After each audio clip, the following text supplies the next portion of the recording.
Recent में आपने एक न्यूज देखा होगा कि असम में बहुत सारे लोगों को अरेस्ट किया गया है चाइल्ड मैरिज के regarding. They were indulge in child marriage, thousands of people were arrested, ठीक है। और उसी के साथ में आपने देखा होगा कि वहां पे बहुत सारे प्रोटेस्ट हुए एज ऑफ कंसेंट को लेके। देखिए ये बहुत ही कंफ्यूजिंग स्टेट है। यहाँ पे अगर आप लीगल एक्सपर्ट को भी देखें, उनकी भी अलग अलग ओपिनियन है। क्यों? क्योंकि यहाँ पे इंडिया में एज ऑफ कंसेंट वो पूरी तरीके से यूनिफॉर्म नहीं है। अगर मैं बात करता हूँ जनरल लॉ की और अगर मैं बात करता हूँ आपकी पर्सनल लॉ की, दोनों में एक कन्फ्लिक्ट है। और अगर आप देखते हैं यहाँ पे you can see here the definition of age of consent. Age of consent है क्या? आपको पता है कि आप जिस एक्टिविटी, जिस सेक्सुअल एक्टिविटी में आप इंडल्ज है, उसके रेमिफिकेशन क्या होंगे, उसके रेमिफिकेशन क्या होंगे। तो age of consent simply marriage से रिलेटेड नहीं है। ये क्या है? ये अगर आप देखें तो बहुत सारी ऐसी क्रिमिनल एक्टिविटीज भी होती है जहां पे आप देखते हैं कि एज ऑफ कंसेंट क्या है। जैसे मैं आपको एग्जांपल देता हूं, आपका आईपीसी इंडियन पिनल कोड में यहाँ पे आपका सेक्शन है 375 और 375 क्या करता है? 375 basically provides the definition of rape. और अगर आप इस 375 को पढ़ेंगे तो यहाँ पे एक डेफिनेशन में एक क्लोज है, वो क्लोज बताता है कि अगर आप किसी भी जो गर्ल चाइल्ड है वो 16 से बिलो है, ठीक है, लेस देन 16 है, अगर आप उसके साथ में किसी भी सेक्सुअल एक्टिविटी में इंडल्ज हो रहे हैं तो वो रेप कंसीडर किया जाएगा, ठीक है। तो यहां पे एज ऑफ कंसेंट की अगर बात आती है वो 16, अगर आप इस पर्टिकुलर एक्ट का देखें। बट उसके बाद में अगर आप फर्दर जाएंगे and in this POCSO act the age of consent is basically 18।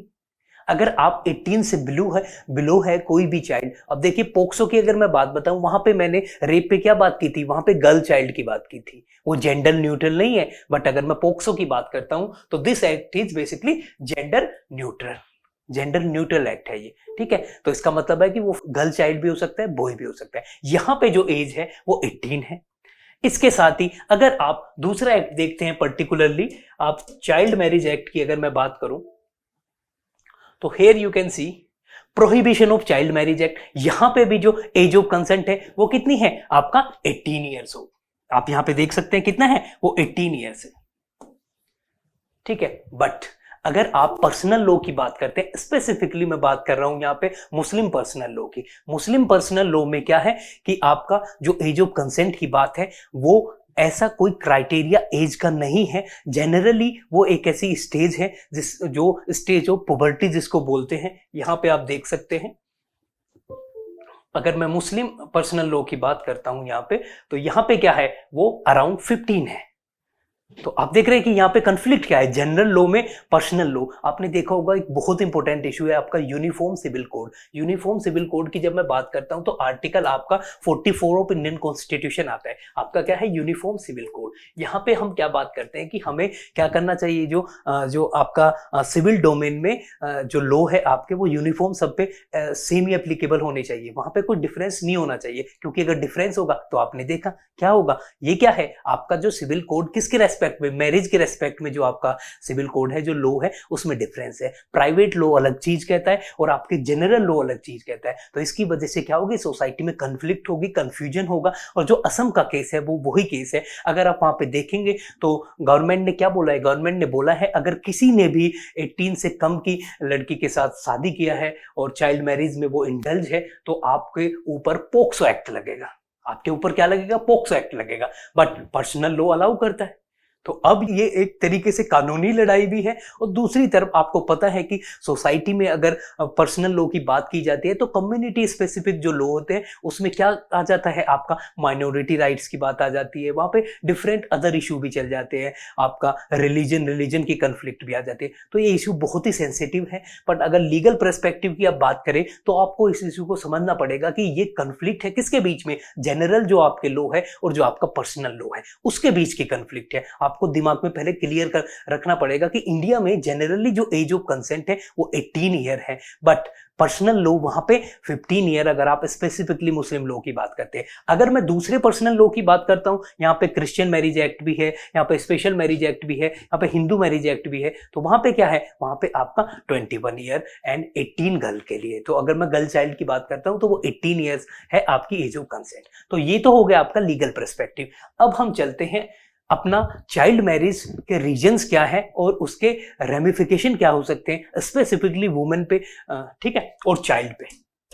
तो इश्यू क्या है वहां पे, चैलेंजेस क्या है, इंपैक्ट क्या हो सकते हैं। देखिए अगर मैं बेसिक इंपैक्ट बताऊं, अगर कोई भी लड़की 18 से कम या फिर पर्टिकुलर कम एज में वो शादी करती है तो उससे सबसे बड़ी चीज क्या होती है, उसका जो बेसिक एजुकेशन और हेल्थ का जो राइट है ना। आप आर्टिकल 21 देखेंगे तो आर्टिकल 21 आपको क्या कहता है, आर्टिकल 21 संविधान में आज जाके देखना सबसे इंपॉर्टेंट आर्टिकल है। ये कहता है आपका right to life and personal liberty, right to life and personal liberty. और ये जो आपका right to life and personal liberty है, ये क्या सिंपल आपका लिबर्टी एंड लाइफ का राइट है? आप बोलेंगे नहीं sir, it is right to live with dignity, right to healthy environment, right to education. Specifically आपका 21A आर्टिकल भी है, अमेंडमेंट के थ्रू लेके आया गया था 86। वो क्या कहता है, आपको राइट टू एजुकेशन देता है। तो अगर चाइल्ड मैरिज एक्टिविटी ज्यादा हो रही है तो क्या होगा, जो स्पेसिफिकली वुमेन का जो राइट है, right to life and personal liberty, right to live with dignity, right to education, right to health, healthy environment, और जो उसका एक्सप्लॉयटेशन भी होगा, आप आर्टिकल 23, 24 वहां पे देखते हैं, वहां पे क्या है, राइट अगेंस्ट एक्सप्लॉयटेशन। तो चाइल्ड मैरिज की एक्टिविटी उनके इन सब फंडामेंटल राइट्स का वॉयलेशन होगा सर। पहली चीज बेसिक, आपको नहीं देखना सोशल कॉन्सिक्वेंस क्या होगे क्या, but basic as an individual आपको देखना है पहले कि इंडिविजुअल पे क्या इंपैक्ट हो रहा है।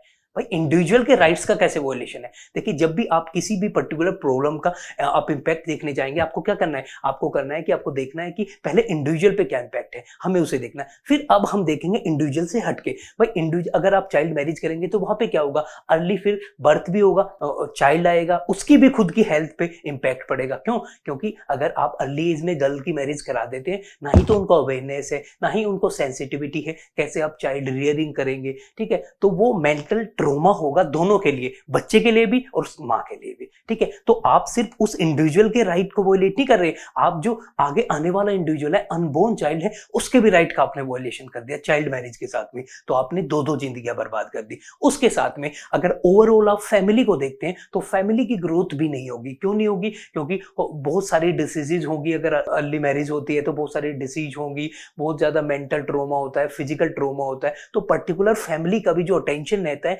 अगर वो इकोनॉमिकली ग्रो करना चाहिए, लाइवलीहुड अपॉर्चुनिटी और ज्यादा उसमें इंडल्ज होना चाहिए, वो नहीं हो पाएंगे क्योंकि बेसिकली सारा फोकस उधर रहेगा। अगर कोई बीमारी होती है, कोई इस टाइप की चीजें होती है, तो टोटली अगर आप उसके बाद में फैमिली क्या होती है, अगर सोसाइटी क्या होती है, ग्रुप ऑफ फैमिलीज होती है। अगर फैमिलीज ऐसे हैं तो फिर सोसाइटी का आपको पता है। तो ये पूरा रेमिफिकेशन नेशनल लेवल तक जाता है। तो इसलिए चाइल्ड मैरिज का जो इशू है बहुत ही सेंसिटिव इशू है और इसको रिमूव करना भी बहुत ही ज्यादा जरूरी है।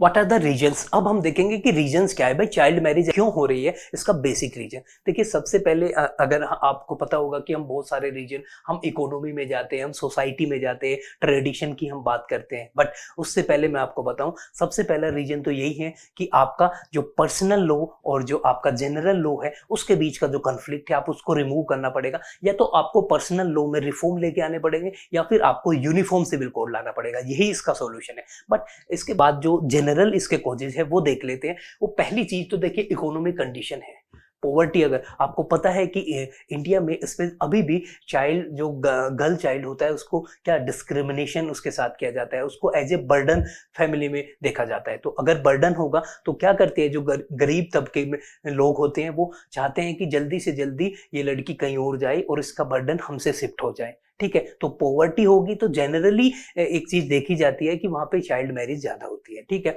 फिर आपको पता है कि कल्चरल ट्रेडिशन की मैं बात करूं तो कल्चरल ट्रेडिशन की अगर मैं बात करता हूँ, बहुत सारी ऐसी कम्युनिटीज है जहाँ पे ऐसा है कि जल्दी लड़की की शादी होनी चाहिए। जैसे आप स्पेसिफिकली जब हम राजस्थान की बात करते थे, अभी इतना नहीं है, बहुत सारा इंप्रूवमेंट हुआ है, बट स्पेसिफिकली राजस्थान की बात करते थे तो वहाँ पे ट्रेडिशनली जो है बचपन में शादियाँ हो जाती थी। बट उनका फिर एक अलग प्रोसेस भी था। देखिए बहुत सारे लोग उस चीज को समझ नहीं पाते क्योंकि पहले वो क्या होता था कि चाइल्ड मैरिज हो जाती थी पर वो कंसीव नहीं करते थे। इसका मतलब है कि वो लड़की लड़की को लेके नहीं जाते थे, उसके बाद में कुछ सालों बाद में फिर लड़कियां अपने जो ससुराल जाती थी, तो वो एक अलग ट्रेडिशन भी था, बट वो भी गलत है क्योंकि चाइल्ड मैरिज किसी भी फॉर्म में गलत है। दूसरी, आप रिलीजियस सोशल कुछ ऐसे प्रेशर हो सकते हैं, सोसाइटी भी बहुत प्रेशराइज करती है। आपको पता होगा कि जैसे लड़की बड़े होने लगती है तो आपके आस पड़ोस में सब बोलने लगते हैं कि भाई इसकी शादी कब करोगे, इसकी शादी कब करोगे। तो ये सब इशू भी, सोसाइटल प्रेशर, कुछ रिलीजियस कुछ लीडर्स होते हैं जो कि प्रीच करते हैं कि भाई लड़की की शादी जल्दी करो, लड़की को जल्दी शादी कर लेना चाहिए वरना ऐसा होगा वैसा होगा। तो ये रिलीजियस और सोशल प्रेशर होता है। फिर इलिटरेसी, देखिए लैक ऑफ एजुकेशन तो हमेशा ही क्या करेगी, लैक ऑफ एजुकेशन एक तरीके से ये कल्चरल रिलीजियस जो ये बिलीफ है ये एनफोर्स करती है। आप लॉजिक नहीं लगाओगे, आप नहीं बोलोगे कि भाई लड़का हो लड़की हो दोनों को समान अधिकार हो। अगर आपके यहाँ पे लैक ऑफ एजुकेशन है तो ये कल्चरल और रिलीजियस दोनों जो ये फैक्टर है ये आपके ऊपर इन्फोर्स हो जाएंगे और आप इसके प्रेशर में आके एक्ट करोगे, ठीक है। फिर अगर बात करें हम supposed incapacity of women to work for money, देखिए यहाँ पे सोसाइटी में एक मिसकंसेप्शन है कि चलो लड़की बड़ी भी हो जाती है, हम उसको एजुकेशन दे देते हैं, उसकी शादी नहीं करते, बट एक ना एक दिन इसको तो अपने घर जाना है। तो ये एक मिसकंसेप्शन जो है ना पहले से ही कि बस लड़का ही जो है फैमिली चलाएगा, लड़की नहीं चलाएगी। और दूसरा कि वुमेन इंफीरियर है, वो घर चला नहीं सकती, वो अच्छा कमा नहीं सकती। ये जो मिसकंसेप्शन स्टीरियोटाइप है ये भी एक रोल प्ले करते हैं अर्ली मैरिज के लिए, ठीक है। और अगर मैं स्पेसिफिकली चाइल्ड मैरिज की बात करूं, ठीक है, तो ये सब रीजन थे और आप इसको अच्छे से एनालाइज करिए क्योंकि बहुत ही सेंसिटिव और इम्पोर्टेंट इशू है। और अगर मैं सिविल सर्विस की बात करूं तो women empowerment, women harassment, women जो भी जेंडर डिस्क्रिमिनेशन की मैं बात करता हूं, ये सारे इशू बहुत इंपॉर्टेंट है आपके मेंस प्रीलिम्स दोनों पर्सपेक्टिव से, ठीक है। तो आप इन सब चीज़ों को एनालाइज करिए। Thank you.